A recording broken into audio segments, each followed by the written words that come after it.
তৃণমূলের উন্নয়নের পাঁচালীর ট্যাবলো ভাঙচুরের অভিযোগে গ্রেফতার বিজেপি কর্মী গৌরাঙ্গ ঘোড়া। জানিয়ে নন্দীগ্রাম থানায় ঢুকে ফল ভুগতে হবে বলে হুঁশিয়ারি দিয়েছিলেন বিরোধী দলনেতা শুভেন্দু অধিকারী। এবার তারই প্রতিবাদে নামলেন রাস্তায়। মিথ্যে মামলায় ফাঁসানো ও গৌরাঙ্গ ঘোড়ার স্ত্রী পুত্রকে মারধরে সোমবার নন্দীগ্রামে প্রতিবাদ মিছিল ও সভা ছিল বিজেপির। দলীয় পতাকা হাতে নিয়ে শয়ে শয়ে কর্মী সমর্থকরা সামিল হয়েছিল মিছিলে। ঘটনার তীব্র নিন্দা জানালেনও তারা। শুভেন্দু অধিকারী তিনি নন্দীগ্রাম থানায় গিয়েছিলেন এবং পুলিশের কাছে জবাব চেয়েছিলেন যে কি কারণে গৌরাঙ্গ ঘোড়ার যে স্ত্রী তার স্ত্রীর উপরে এইভাবে পুলিশি অত্যাচার করেছে, এবং তারই প্রতিবাদে আজকে কিন্তু এই বিশাল প্রতিবাদ মিছিল শুভেন্দু অধিকারীর নেতৃত্বে সেই মিছিল চলছে। এদিনে সভামঞ্চ থেকে প্রতিবাদ জানিয়ে একের পর এক হুঙ্কার দিলেন বিরোধী দলনেতা।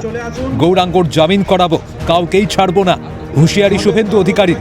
মুকুল মল্লিক এবং তার সঙ্গে যে সিভিক গুলো গেছিল বিশ্বজিৎ জানা সহ প্রত্যেকের নামে এফআইআর হবে, এসসি সেকশন লাগবে, অনেক দূর নিয়ে যাব, কিছু করতে পারবেন না আপনারা, ছাড়া হবে না।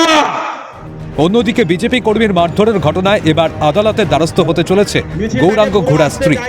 ইতিমধ্যে এসসি কমিশনে অভিযোগ জানিয়েছেন তিনি। কিছু পোশাক পরা ছিল না, আর তাদের আমি চিনিও না, বডি ক্যামেরার কিছু ছিল না। আপনি কি কলকাতা হাইকোর্টে মামলা করতে যাচ্ছেন? কি কি দিয়ে মামলাটা করছেন? আমাকে মারধর করেছে কেন, পুলিশের শাস্তি চাই। আপনারা কি কোনো রকমভাবে শারীরিকভাবে কোনো নির্যাতন করেছিল? ব্লাউজ কাপড় শাড়ি সব ছিঁড়ে দিয়েছে, কোমরে লেগেছে আর মাথায় লেগেছে। আপনারা এখন কি চাইছেন? আমি পুলিশের শাস্তি চাই। আপনারা কি এরপরে আতঙ্কের মধ্যে কোনো রকম আছেন?